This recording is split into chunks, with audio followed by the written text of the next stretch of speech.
Hey Planet Coaster 2 friends, and welcome to episode 11 of the Eureka Springs project. If you're new to the channel, I'm reimagining one of my hometowns in Planet Coaster 2, and today we're continuing our expansion of Mud Street with our first swimming attraction. I'm transforming what is a parking lot in real life into a pool, and the neighboring boutique shop into a charming wooden pool house. After 4 months of building in Planet Coaster 2, I think we've earned a little bit of fun in the sun, and I'm so excited to create some pools for the first time in games since Roller Coaster Tycoon 3. So without further ado, let's get to building. Oh, and real quick, if you're enjoying the video, please like and subscribe. Thanks. Before we get in game, for context, this is some Google imaging of the area. I do want to include a few small parking lots throughout my park for realism, but I wanted this central spot to have a little more pizzazz since it's such a high traffic area. So what better than a pool? It is a small one, but I think it adds a nice touch. A public swimming spot for people staying downtown maybe who don't have any pool access. It's a simple first swimming attraction, but I do have this idea for a slide winding down from the woods behind, maybe from one of the Victorian homes up in there, arriving right here. I really like that visual, and I'm hoping to add it in a later expansion. First, I leveled the entire plot to match the height of our future pool house. Then I added an elevated path on the opposite side. I wanted the pool to be easily accessible from at least 3 sides, with plenty of room for the lounge chairs. Creating a distinct level from the road was a bit tricky, but I eventually managed it with this pathing system. It might look a little chaotic, but it shows that you can really achieve almost anything with a bit of persistence.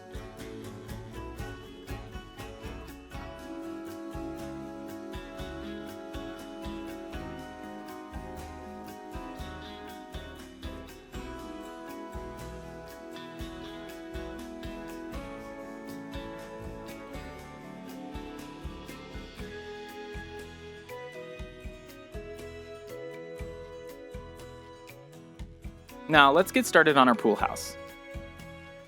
This building is a boutique shop and tattoo parlor in real life. And while a tattoo parlor sounds hilarious and fun to put in game, I'm going to nix that idea for now. I'm keeping the building within the same general design and aesthetic with the white walls, green and red trim. It's not as old as the surrounding buildings, but it's definitely not modern, so I'm aiming for something nice but not too contemporary.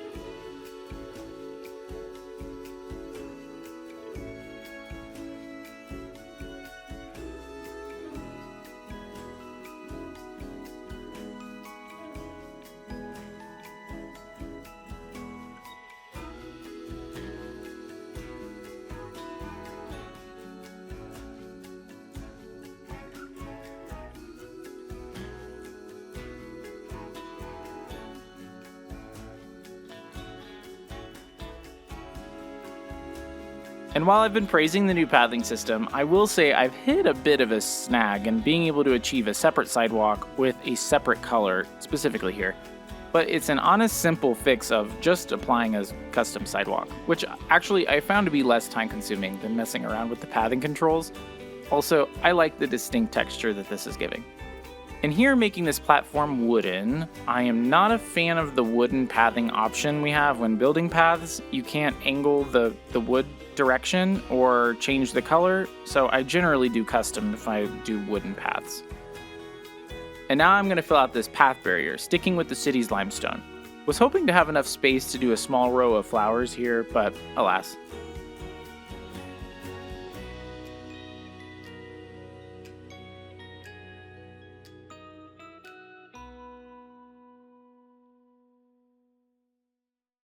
This opposite building in real life has a large mural facing this side, collaging a bunch of images of Eureka.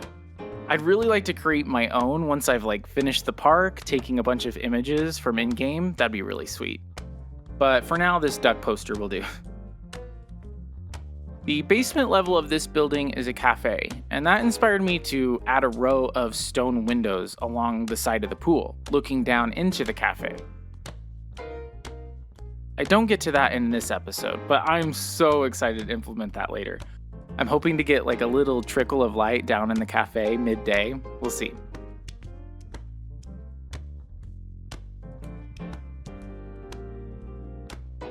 I even repurposed one of my circular window sections from part of my custom build for my Celestial Convergence flat ride, an Enterprise ride. I modified it for this wall. I will go ahead and connect these two balconies here to give easy access from Spring Street and get these path angles a bit cleaner.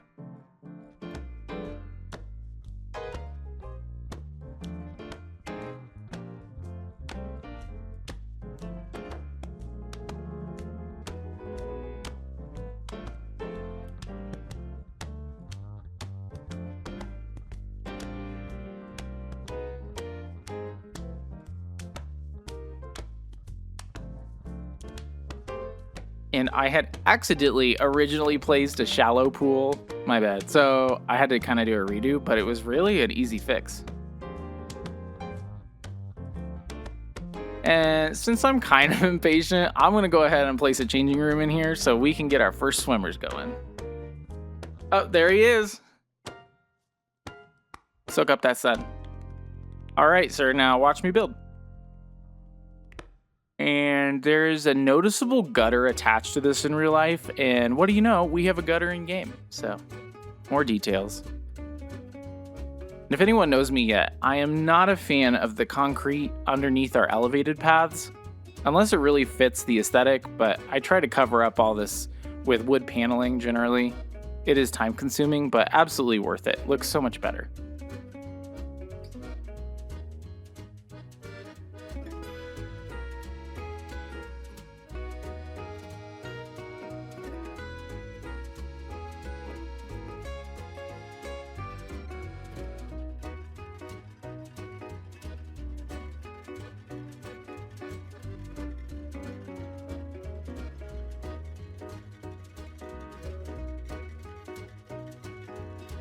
Now I'm adding the support beams for the balcony and roof. It's great to see this area start to fill up with some color.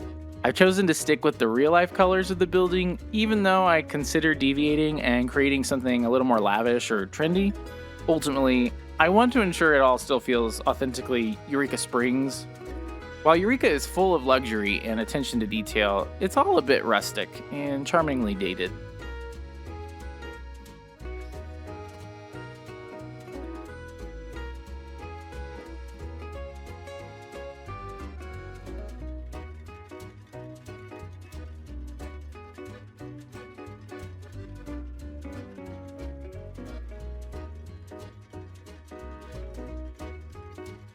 Now I get the interior properly laid out with 2 changing rooms in place, 1 unit on each floor, but I plan to have multiple doors facade each unit, creating the illusion of multiple rooms.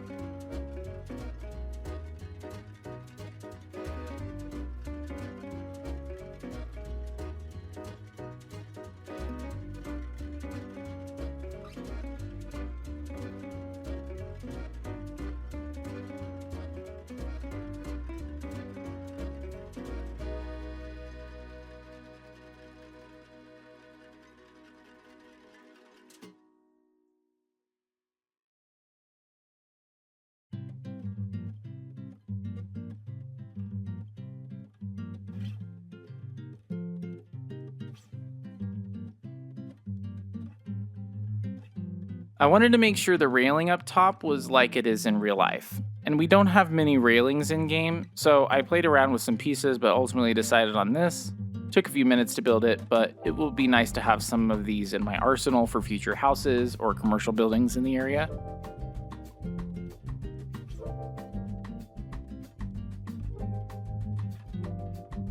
Now I will start placing my pool house sign attached to our second story balcony.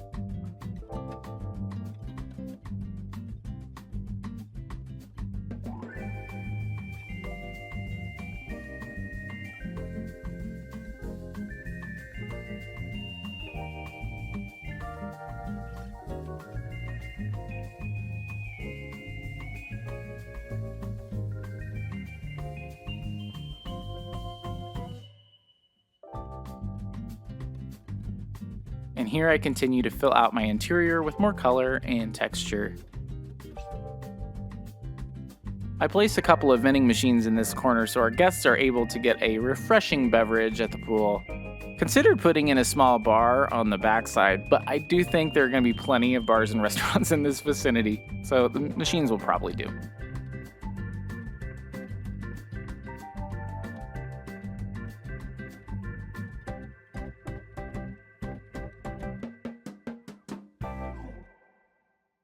and I decided to make the balcony entry exit a little smaller on the second level to add a little bit of differentiation to the bottom floor.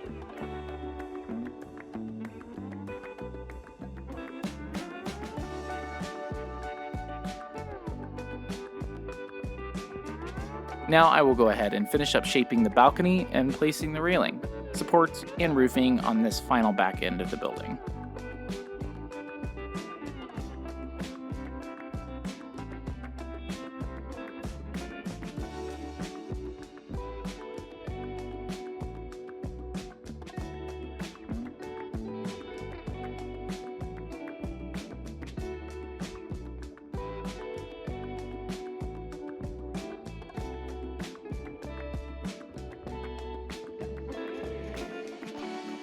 Now that the general aesthetic of the building has been established, looking at the pool sign now, I do think it needs a little more color.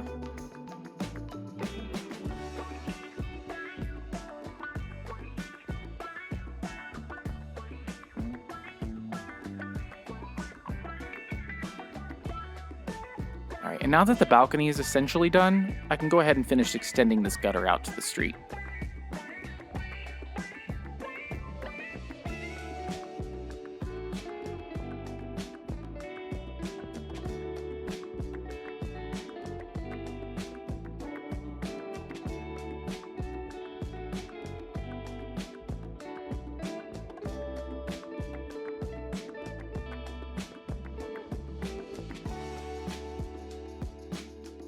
For the rest of the build, I primarily focus on detailing the buildings with various lights, posters, interior trimming, as well as get our changing room doors placed. I gave them room numbers also. I don't really know why, but I do like the aesthetic.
And now some last touches to our exterior.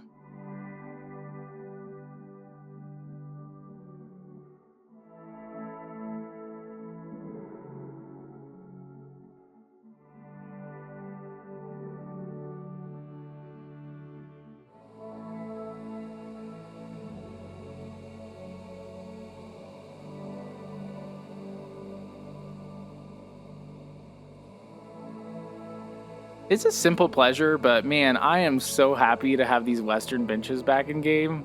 They're absolutely perfect for the vibe of this park.